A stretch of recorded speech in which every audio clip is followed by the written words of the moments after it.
I'm half Scottish and half Irish, so I'd like to take this opportunity to disavow any responsibility for the historic crimes of the Anglo-Saxons.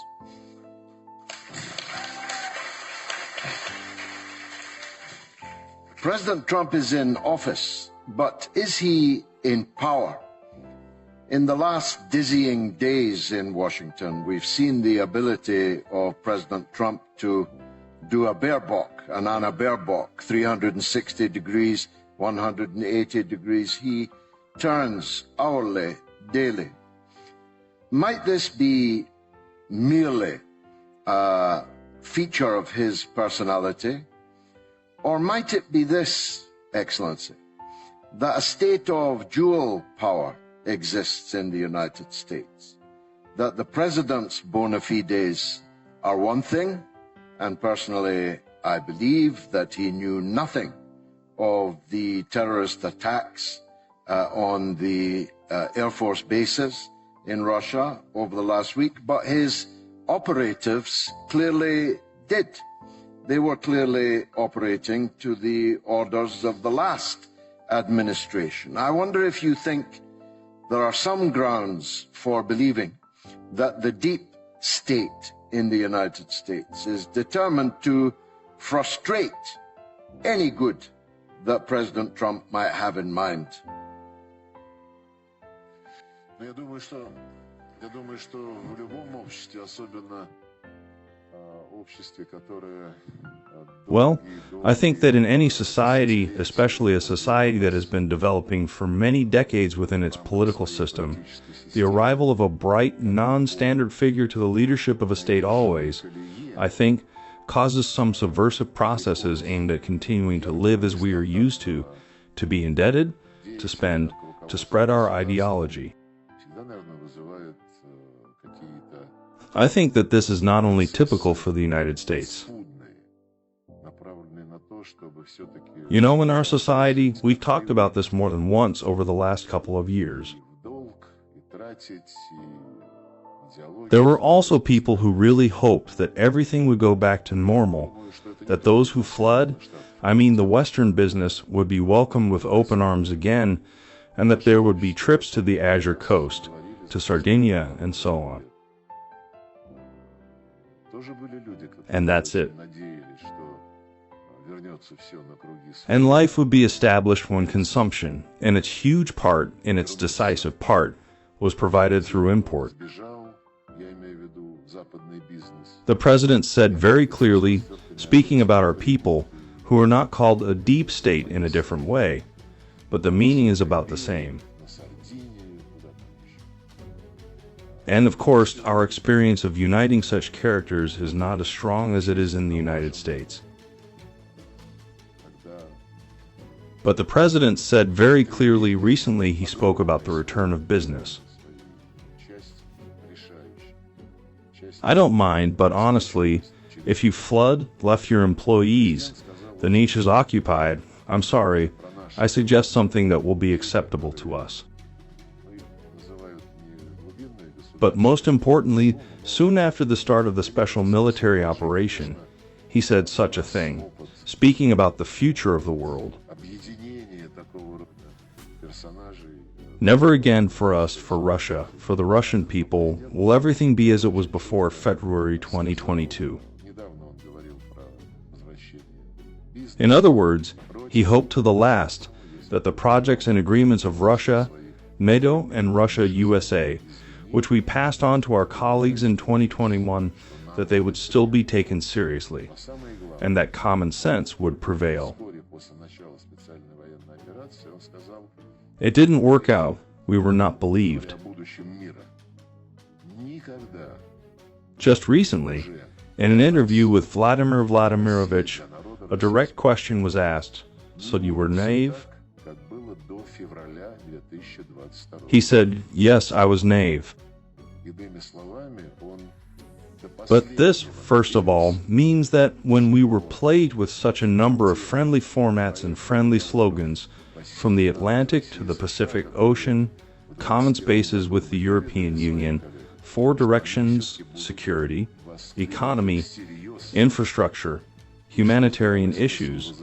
Common spaces were built from the Atlantic to the Pacific Ocean, dozens of directions of joint projects, 2 annual summits, annual meetings of ministers of half governments, Russia and the European Union, the Council of Russia and NATO, and much, much more. Swear statements at the highest level, signed by the OSD, that security is indivisible. No one will strengthen their security at the expense of others. All this, of course, was accumulating by inertia, and every time the West proved its complete incompatibility, when it proved that all these beautiful words were needed only for one purpose, to prepare again for the war with Russia for destruction, as they did in the past centuries, but they did not want to believe. Until recently, they tried, and in contacts with Germany, with France, and with London there were contacts. They tried to promote the idea that, guys, we agreed, and they broke off from these agreements piece by piece. And as Victoria Nuland later admitted, they invested in total $5 billion in Ukraine just to make it anti-Russia. Therefore, I am sorry that the American agenda has fallen on our agenda, but the deep state is not unique for the United States. Look, I have already mentioned today how the European Commission, which no one chose at all, and the composition of which is the subject of such an undercover bargain, you are me, I am you, and some characters in this European Commission are worth something. They also play their game in the same way as the deep state does, and they want to raise this deep state. As soon as in some country, the first round is won not by a nomenclatured person, but by a person who, in a good sense, is a nationalist. He may not love us or anyone else, but he thinks about his people. This is the duty of any politician. Immediately, the mechanisms of the type of deep state are included, and everything returns to its circle. Therefore, I sincerely hope that in America there are constitutional norms, that President Trump will not be shy in implementing his constitutional powers, that they will not interfere with him, and that he will receive all the information. I do not know what the situation is with the President's information about the operations carried out by the Ukrainian regime against our country.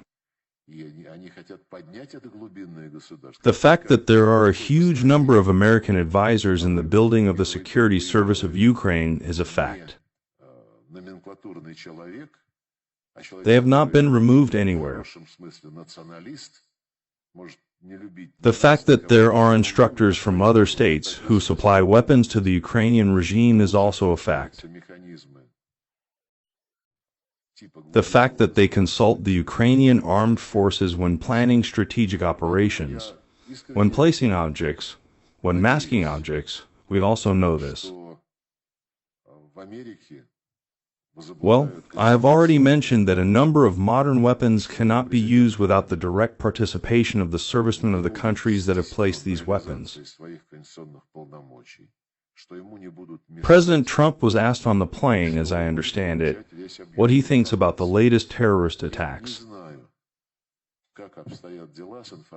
He said that when he heard about it, he immediately realized that the Ukrainians would get their share for this, and they would be bombed to hell, as he put it. I can only perceive and comment on what I heard. How is the President's information on a line of special services established? To be honest, I do not know. And so, as Lavrov closes his remarks, we are left with a sobering reminder. The struggle for power is not always visible, even in the world's most powerful democracies. The shadow of the deep state, the clash of global interests, and the unresolved tensions between Russia and the West continue to shape the world we live in. What comes next remains uncertain. But one thing is clear. the games behind closed doors are far from over.